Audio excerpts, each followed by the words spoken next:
There is a particular kind of silence that precedes an execution. It is not quiet. It is deafeningly loud with the sound of confidence. Cast your mind back to that day. Do not look at the fell-scarred horizon we know now. Look at the water. It was blue. It was calm. The great sea cradled the armada as if promising them a safe passage. It was the greatest assembly of military might this world had ever witnessed. Gunships of the Alliance, their hulls gleaming with polished steel, drifting alongside the rugged, thunderous zeppelins of the Horde. For a brief, blinding moment, it looked like perfection. We told ourselves this was the end of the war. We believed that if we simply brought enough iron, enough magic, enough righteous fury to the steps of the tomb of Sargeras, the burning shadow would retreat. It was the arrogance of survivors. We had defeated the Lich King. We had broken the Worldbreaker. We assumed the Legion was just another monster to be slain, another trophy, to be mounted on the walls of Stormwind or Orgrimmar. See how the sun catches the armor of the Vanguard? It glitters. It is beautiful. It is a lie. This was not a deployment. It was a procession. The warriors on those decks, orcs, humans, dwarves, Tauren, they stood shoulder to shoulder, breathing in the salt air, drunk on the idea of unity. They did not see the trap. They did not feel the air growing thin, or taste the metallic tang of the fell that was already seeping into the atmosphere, poisoning the wind. Beneath that facade of golden light and camaraderie, the tomb was waiting. It did not fear the ships. It did not fear the kings. It hummed with a hateful, ancient patience. While we sharpened our blades and made our speeches about glory, the Legion was not preparing a battle line. They were preparing a slaughterhouse. The broken shore was never a beachhead. It was an altar. And we were the offering. War is often painted as a clash of nations, but at the end, it is always a collision of fathers, sons, and leaders attempting to outrun their own mortality. Look closely at the High King Varian Wrynn, the wolf. In the songs of the bards, he is unbreakable, a gladiator who split himself in two to conquer his own rage. But here, on the deck of the gunship, we do not see the gladiator. We see a man tired of the fighting. Watch his hands. They are scarred, thick with calluses from a lifetime of holding a sword. Yet they tremble just slightly as he holds the small brass compass. He traces the face of his son inside the lid. This is the anomaly. Varian is not thinking of the kill. He is thinking of the legacy he leaves behind. He is writing a letter that is an admission of fear, a final lesson for a prince who must learn that a king is not defined by how he rules, but by how he bleeds for his people.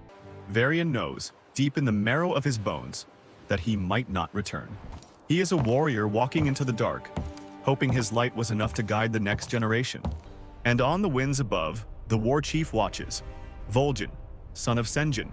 He stands on the edge of the Zeppelin, his senses extended into the ether. For a troll, the world is a tapestry of spirits, a constant chatter of ancestors and Loa. But the broken shore is silent. The spirits here are not speaking.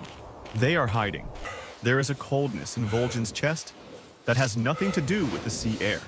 He looks at Sylvanas Windrunner, standing beside him, the Banshee Queen, whose very existence defies the natural order. They are an uneasy coalition bound by necessity. The Horde is not a machine of polished steel like the Alliance. It is a family of outcasts, holding on to each other in a world that wants them dead. Vol'jin knows that if they fall here, there is no one left to protect the scattered tribes. He grips his glaive not with the lust for battle, but with the desperate protective instinct of a cornered animal. The plan was simple, it was elegant. The Alliance would take the beach, the anvil upon which the Legion would be broken. The Horde would take the ridge, the hammer that would strike from above. It relied on absolute trust. It relied on the assumption that the enemy would fight like a mortal army, that they would have lines to break, morale to shatter. But look at the summit. Look at the fell green spire piercing the clouds. Gul'dan stands there. He is not a general marshalling troops. He is a gatekeeper. He watches the ships approach with the sneer of someone who has already read the final page of the book. He sees Varian's courage and Vol'jin's caution, and he finds them amusing. To the Legion, these kings are not anomalies. They are not heroes. They are barely obstacles. The players have taken their places on the board, positioning their pawns, checking their weapons, stealing their hearts. They believe they are the masters of their fate. They do not realize they have stepped onto a stage that has been rigged to collapse the moment the curtain rises. The ramp lowers. The boots hit the black sand. The roar of the Alliance meets the roar of the Horde.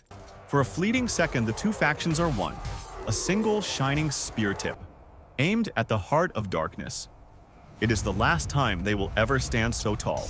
The battle began with a lie. The lie was that this was a fight we could win. When the boots of the vanguard hit the black sand, there was a surge of adrenaline. The first wave of demons, vile, chittering things, broke against the Alliance shield wall like water against rock. Blades flashed in the sunlight. The Horde, ascending the ridge to the flank, moved with the precision of a predator. Arrows flew true. Spells struck home. For the first 10 minutes, it felt like justice. It felt like the reclamation of our world.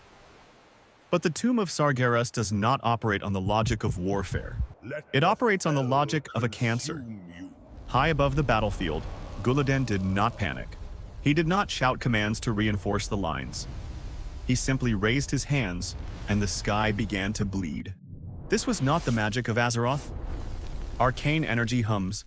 It vibrates with order and mathematics. The light is warm. It comforts. But the energy that erupted from the portal was a sickness. It was the color of bile, a sickly, radioactive green that tasted of copper and ash. It didn't just burn the flesh. It violated the senses. The air grew heavy, oily, coating the lungs of every soldier with the taste of sulfur. Then, the portal widened. It was not a doorway. It was a tear in the fabric of reality. And through it, the Legion did not march. They poured. On the ridge, the Horde was the first to realize the scale of the horror. They were tasked with holding the high ground, to cover the Alliance from the air. But the sky had vanished. It was replaced by the obsidian hulls of Legion ships, descending like hammers of the gods. Thousands of them. They blotted out the sun, casting the ridge into a twilight of green fire. The sheer volume of the enemy was incomprehensible. Doomguards landed with the force of meteors, cracking the earth. Fellhounds, blind and ravenous, tore through the magical barriers as if they were paper. The war chief, Vol'jin, fought with the grace of a shadow hunter, his glaive a blur of motion. But you cannot fight a tidal wave with a spear. The turning point was not a glorious duel. It was a cheap, brutal strike. A Felguard's blade, jagged and cruel, piercing the war chief's chest. The heart of the Horde did not fall with a roar, but with a gasp. He collapsed, the poison already turning his veins black. Sylvanas Windrunner caught him, and in that moment, the Banshee Queen looked up. What she saw broke the illusion of victory. The ridge was being overrun. The Horde was not fighting a battle anymore. They were drowning. Every demon they slew was replaced by 3 more. The Legion ships were charging their cannons, aiming not at the soldiers, but at the very foundation of the cliff. To stay was not courage. To stay was extinction. The calculus was cold, immediate, and terrifying. Below, in the valley, the Alliance knew none of this. Varian Wrynn stood at the head of the formation, his sword, Charlemagne, glowing with the combined light of 2 souls. He was cutting a path to the tomb, eyes locked on Gul'dan. "For Azeroth!" he screamed, and the cry was taken up by thousands of throats. They were pushing forward, trusting their backs to the Horde above. They were the anvil, waiting for the hammer to strike. But the hammer never fell. Instead, a horn sounded, a horn of retreat. Varian looked up, sweat and feel blood stinging his eyes. He saw the archers on the ridge lower their bows. He saw the Valkyr descend, lifting the broken body of the war chief. He saw the Horde turn their backs. From the valley floor, it looked like the ultimate betrayal. It looked like cowardice. "She is leaving us to die," a soldier screamed, his voice cracking with panic. The Alliance flank was suddenly exposed, naked to the deluge of demons pouring from the skies. The shield wall, once a fortress, became a cage. The Fell Reaver, a monstrosity of iron and green fire, crashed down behind the Alliance lines. The ground shook with the force of an earthquake. The carefully organized ranks disintegrated into chaos. The golden light of the paladins flickered and died under the onslaught of shadow. The noise was indescribable. The screaming of the fellbats overhead, the grinding of metal, the wet tear of flesh, and the roar of the field cannons bombarding the beach.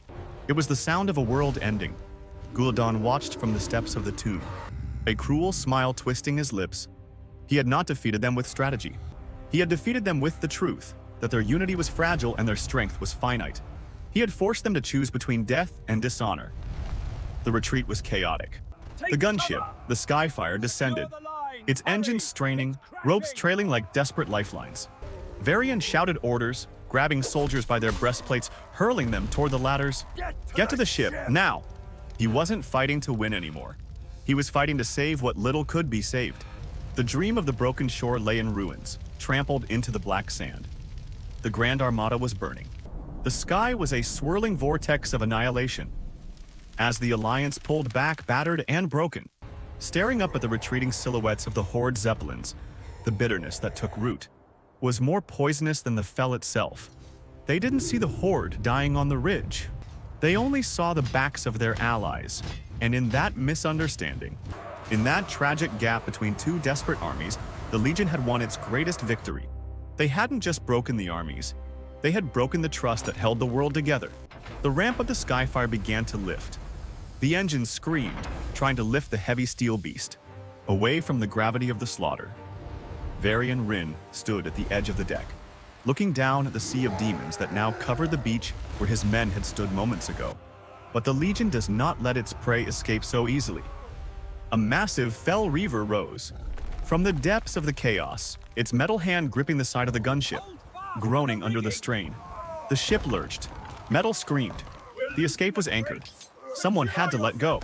The Skyfire screamed, its metal frame twisting in the grip of the fell reaver.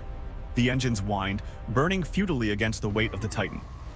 Above, the crew watched in horror. They were anchored to their doom. Varian Wrynn looked at the gray sky. He looked at Gen Greymane, his old rival, his brother in arms. There were no words left to be spoken. No grand speeches. Only the quiet, heavy realization of what the crown demands. A king does not just rule from a throne. He guards the gate. He didn't step off the ledge. He threw himself into the abyss. He fell like a judgment. Charlemagne, the sword of the High King, became a streak of golden light driving straight into the skull of the machine. The metal shrieked and gave way. The reaver released its grip, and the Skyfire surged upward, saved by the weight of one man's life. But Varian did not rise with it. He fell to the black sand. He was alone. A single point of light in a sea of infinite darkness. He fought. Gods, how he fought. He tore through the ranks of the Legion with the fury of a father defending his home. But flesh has limits. The armor cracked, the sword split, the exhaustion set in, heavy and absolute. When Gul'dan approached, the warlock did not look impressed. He looked bored. He looked at the King of Stormwind, kneeling in the ash, broken but unbowed. You will be remembered as the king who sacrificed his life for nothing, the warlock sneered. The fell magic gathering in his palm like a sickly star. Varian looked up. His face was scarred, his body ruined, but his eyes were clear. For the Alliance, he whispered. For the Alliance. The explosion of fellfire was silent from the deck of the retreating ship. It was just a flash of green light that swallowed the lion, and then, nothing. The Armada limped home. Two thrones sat empty. The Warchief dead by a common blade. The High King obliterated by a monster. The broken shore did not just kill our leaders. It killed the Age of Heroes. The illusion of safety is gone. The world is colder now. The winds howl with a suspicion that will rot the Alliance from the inside out. We are orphans of war, left to wander in the dark. The kings are gone. The gods are silent. And out there in the twisting nether, the Legion is laughing. If we are to survive what comes next, we cannot look to thrones for salvation. We must look to the shadows. We must become something else, something dangerous.